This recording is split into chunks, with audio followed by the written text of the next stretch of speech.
देश नीति, केवल सच्ची और पक्की खबरें। देश नीति में दर्शकों आपका स्वागत है। मैं हूं आपके साथ Rashid Zaheer.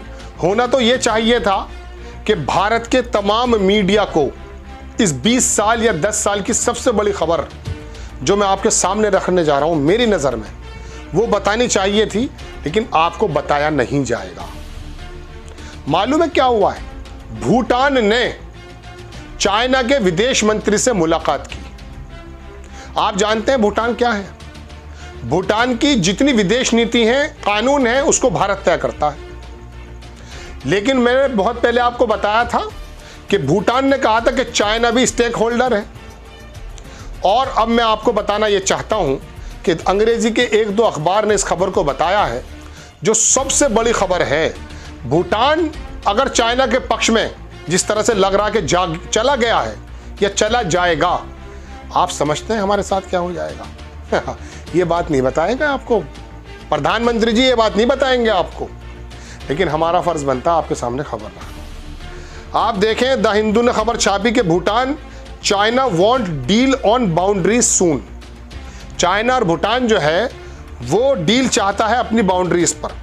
Bhutan and China hold their 25th round of boundary talks that have been held up since the last around 2016 से चल रही है। Beijing pushes for full diplomatic ties with Thimphu. आप सुन लीजिए, 2016 से चल रही है और 25 राउंड की हो चुकी है। आप सोच रहे होंगे यार ये कोई नई बात थोड़ी तो चल रही थी। बहुत बड़ी खबर सुनाने जा रहा हूं आपको। जो खुलासा मैं करूंगा पहले भी कर चुका हूं, लेकिन आपको सुनना चाहिए। दूसरे अखबार ने लिख दिया है कि इंडिया और डेक्कन हेराल्ड ने, India on alert as Bhutan China talk absolute settling boundary row establishing diplomatic ties. छोटी बात समझ रहे हैं आप? अब मैं बताता हूं भूटान क्या है। ये डोकलाम को याद है आपको? 72-73 दिन भारत के जवानों ने, अग्निवीर नहीं, भारत के जवानों ने, जवान वो भी हैं लेकिन उस वक्त के जवानों ने, अग्निवीर तो अब आए हैं, तो वो वहां पर 72-73 दिन चाइना के सामने डटे रहे थे। क्यों? सिलीगुड़ी कॉरिडोर जानते हैं? चिकन नेक तो जानते होंगे?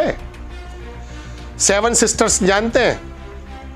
हमारे 7 स्टेट नॉर्थ के, उनको जो जोड़ने वाली एक बारीक सी लाइन है 20, 22, 23, 25 किलोमीटर चौड़ी, वो चिकन नेक कहलाती है। वहां स्थित है भूटान। भविष्य में कभी वो रास्ता अवरुद्ध होता है, हमारी नॉर्थ जो पूरा का पूरा स्टेट्स है 7 सिस्टर्स, उनसे हमारा कांटेक्ट खत्म हो जाता है। मैप मेरे पास नहीं है, जबान से बताने की कोशिश कर रहा हूं।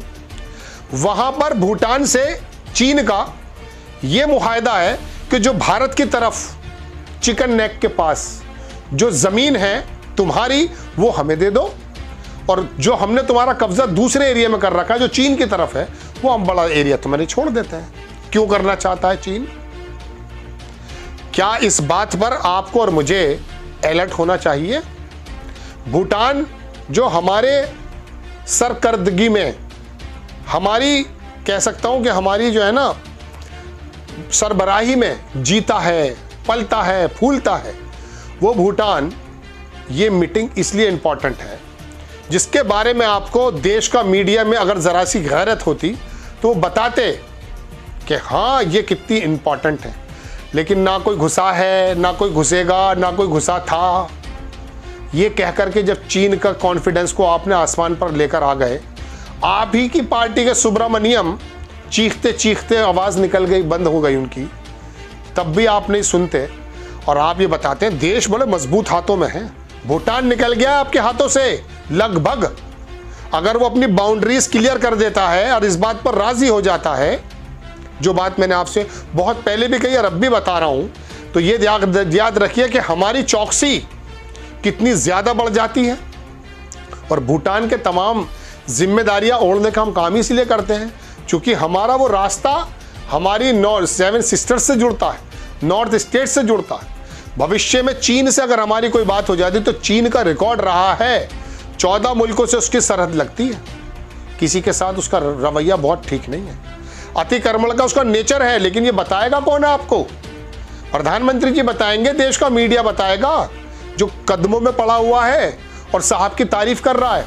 बहुत बड़ी खबर है दर्शकों इस नज़र से ये, और ये मीटिंग को देखना चाहिए और दुनिया के बड़े बड़े पत्रकार इसके बारे में जिक्र कर रहे हैं। इस मीडिया के ज़रिए मुझे ये खबर नहीं आई, इत्तफाक से मैं कोई बाहर का चैनल देख रहा था, मुझे वहाँ पता चला कि बाहर के जो पत्रकार हैं वो डिस्कस कर रहे हैं, तब मैं जाकर के हिंदू की खबर पर आया हूँ।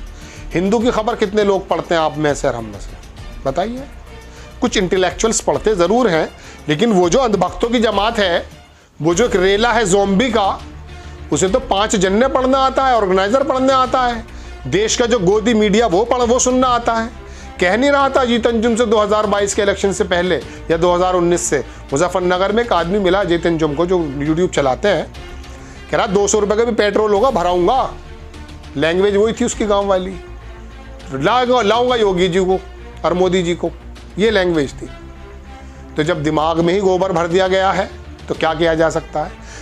योगी जी को और मोदी जी को लाने में कोई दिक्कत नहीं है, वो भी भारत के लोग हैं, पार्टियां हैं। दिक्कत इस बात की है कि वो लाना क्यों चाहता है, क्योंकि उसके दिमाग में ये बात भर दी गई है कि किसी एक विशेष वर्ग के पेश टाइट करने का काम भारतीय जनता पार्टी करती है। बहरहाल मैं अपनी इंटरनेशनली खबर पर आता हूँ। दर्शकों ये बहुत बड़ी खबर है, और वो नक्शा अगर मैं आपको दिखा पाऊँ, ये तमाम चीज़ें हैं अरुणाचल प्रदेश, नागालैंड, मणिपुर, त्रिपुरा, मिजोरम, मेघालय। एक बात और याद आ जाती है मुझे, एक इनसे जिनफिंग से पहले था एक, वो मैं भूल गया उसका नाम, जो राष्ट्रपति इसका चाइना का सर्वा था, मेरे नाम जहन से निकल रहा, सॉरी है, माफ़ी चाहूँगा। उसका सपना था 5 चीज़ों को अपने अंदर मिलाना। उसमें गालिबन नेपाल था, लद्दाख था, तिब्बत था, भूटान था, अरुणाचल प्रदेश था। वो भी 5 फिंगर्स कहता था, 5 फिंगर्स।